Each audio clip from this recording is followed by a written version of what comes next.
Tinangkang gahasain ng isang hindi pa nakikilalang lalaki ang biktima na itinago namin sa pangalang Jelly. Pinasok ko na yung bahay. Sino ka? Bandang madaling araw, mayroong nag-complain ma'am na babae na inakyat siya. Inaho akong gahasain kung hindi lang ako nanlaban at nakalabas agad ng bahay.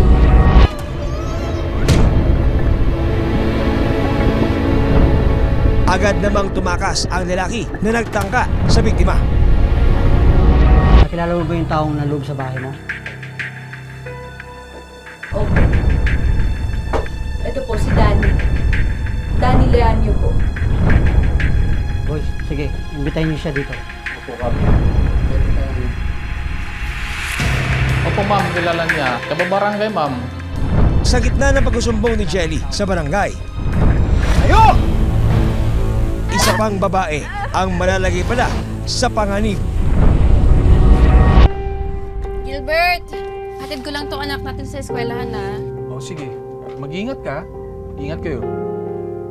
Ayos na po. Maraming mabuti ha.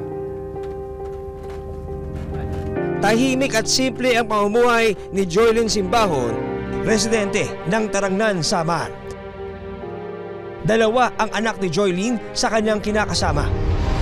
Ayon sa kapatid ni Joylyn na si Jam, pangkaraniwan na kay Joylyn na ihatid sa eskwelahan ang kanyang mga anak.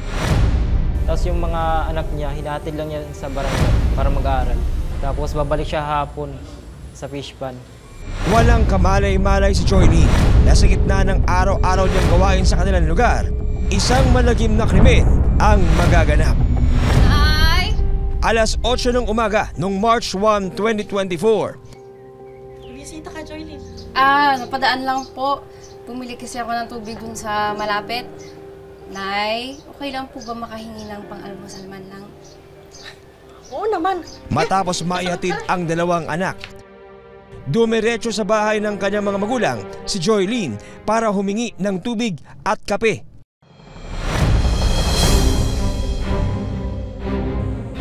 Agad ding umalis si Joylyn sa bahay ng mga magulang.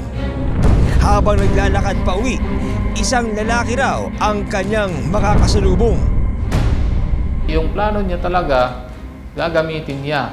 Kaya niyang hindi pumayag, pumalag yung babae. Problema mo, ha?